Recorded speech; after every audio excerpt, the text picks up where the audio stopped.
मेरे प्यारे दोस्तों, आप सभी को मेरा प्यार भरा नमस्कार और आपके माता पिता को सादर प्रणाम। मैं हूं आपकी दोस्त मोनिका और जैसा मैंने आपसे वादा किया था पिछली बार पूसलार की कहानी सुनाने के बारे में, मैं उस वादे को आज पूरा करने जा रही हूं। पूसलार, ये नाम उत्तर भारत के निवासियों को सुनने में थोड़ा अटपटा सा लगेगा, लेकिन दोस्तों, क्या आप जानते हैं कि दक्षिण भारत की कहानियों की परंपरा में पूसलार की कहानी सैकड़ों सालों से चली आ रही है। और आज जब मैं ये कहानी आपके सामने प्रस्तुत करूंगी तो मैं इसे श्रीमती सरला और श्री राजशेखर जी इनको समर्पित करना चाहती हूँ, क्योंकि इन्होंने मुझे ये कहानी सुनाई। दोस्तों, यहाँ पर एक छोटी सी बात और, मुझे अंग्रेजी आती थी और हिंदी आती थी, लेकिन राजशेखर जी को अंग्रेजी आती थी और तमिल। तो अंग्रेजी भाषा ने हम दोनों के बीच में एक पुल का काम किया, एक ब्रिज का काम किया, हमारे भावों को अभिव्यक्त करने का, कहानियों को साझा करने का, अपनी परंपराओं को साझा करने का। तो दोस्तों, हर एक भाषा अपने आप में बहुत सुंदर होती है, ब्यूटीफुल होती है, क्योंकि वो भावों की अभिव्यक्ति का माध्यम है और लोगों के बीच में संपर्क का सेतु है। इसलिए हमें किसी भी भाषा के प्रति द्वेष नहीं रखना चाहिए। तो अब हम चलते हैं पूसलार की कहानी पर। This is a story of a person who lived to see God and his miracles. ये कहानी जो एक ऐसे इंसान के बारे में है जिसने अपने जीवन में भगवान को और उनके चमत्कारों को देखा है। Pusalar, a poor but educated man, lived in Tiruninravur, which is near modern day Chennai. Pusalar एक गरीब लेकिन शिक्षित आदमी था जो तिरुनिनरवूर, ये आज के चेन्नई शहर के पास स्थित है, वहाँ पर रहता था। He was an ardent devotee of Shiva and his most cherished desire was to build a temple for Lord Shiva। वो भगवान शिव का भक्त था और उसकी सबसे दिली इच्छा, सबसे गहरी इच्छा ये थी कि वो भगवान शिव के लिए एक मंदिर बनाए। But he was very poor and he could not imagine building even a wall, leave alone a temple। लेकिन वो बहुत ही गरीब था और वो एक भवन बनाने की कल्पना भी नहीं कर सकता था, वो एक दीवार बनाने की भी कल्पना नहीं कर सकता था, मंदिर तो बहुत दूर की बात है। But Pusala's desire only kept growing day by day। लेकिन उसकी मंदिर बनाने की ये इच्छा हर दिन बढ़ती ही जा रही थी।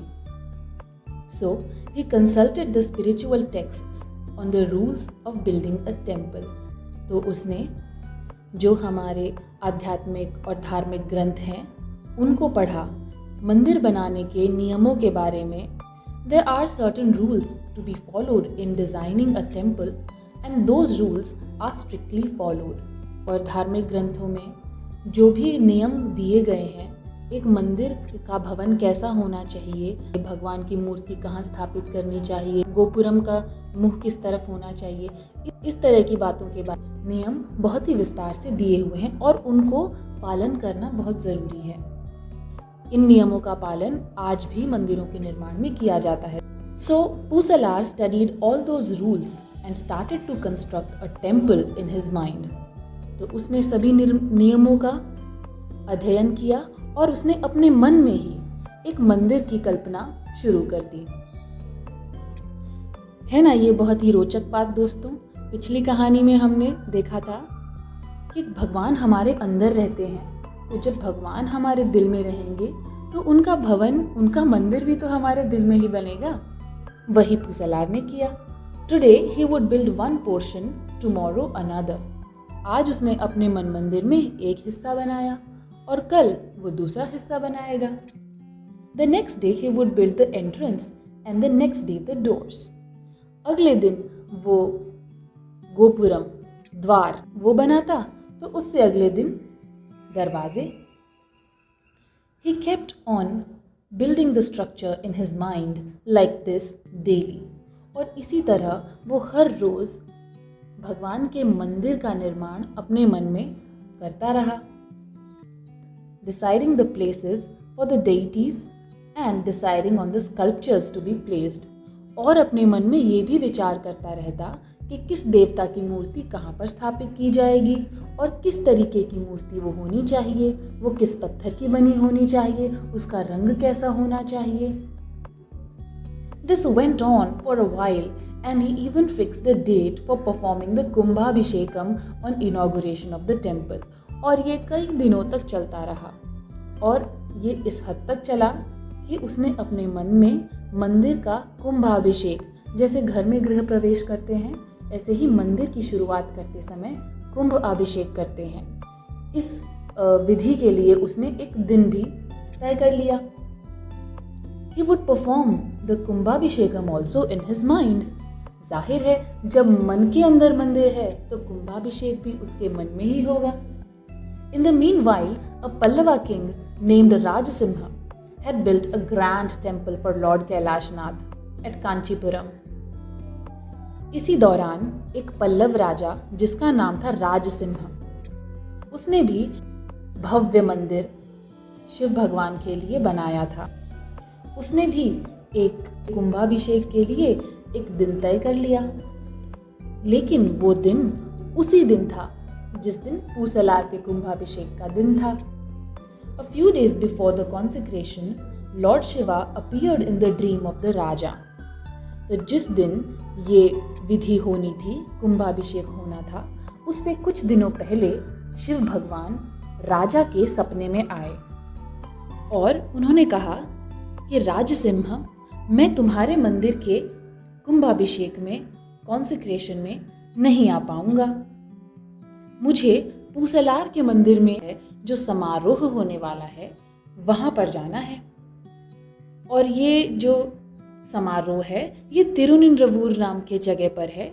वहां पूसलार ने मंदिर बनाया है और मुझे वहां जाना है। The king was aghast that there was another temple superior to his, that the Lord himself wanted to go. यह सुनकर राजसिंह चकित रह गया, भौंचक्का रह गया कि जितना भव्य मंदिर उसने बनाया है उससे भी अधिक भव्य मंदिर किसी ने बना डाला, और इतना भव्य कि भगवान शिव स्वयं उसके वहां जाना चाहते हैं।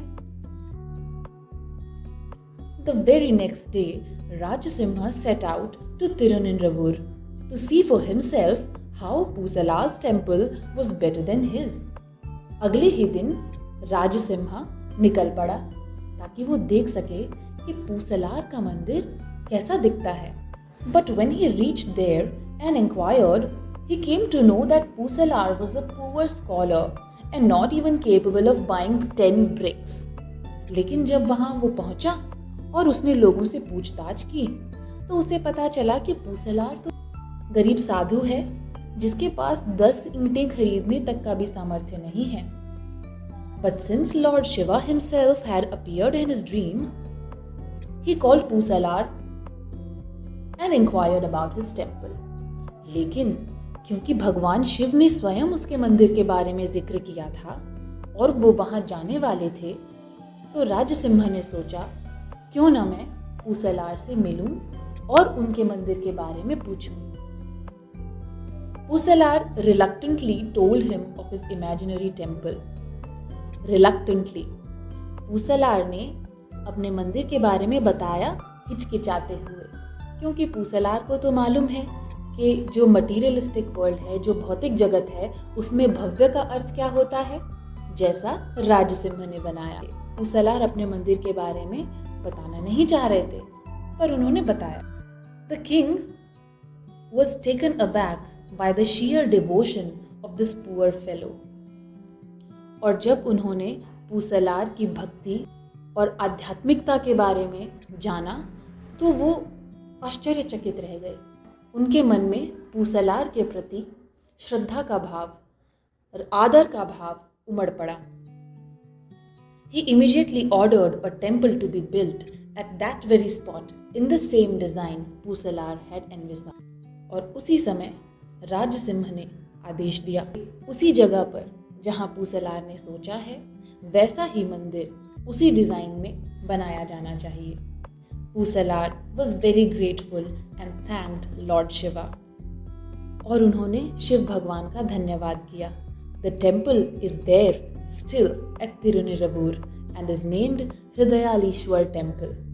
और लोग बहुत ही आस्था से इस मंदिर में जाते हैं। तो दोस्तों, आपको ये कहानी कैसी लगी मुझे ज़रूर बताइएगा कमेंट्स में लिखकर। फिर मिलेंगे अगली कहानी के साथ। तब तक के लिए नमस्ते।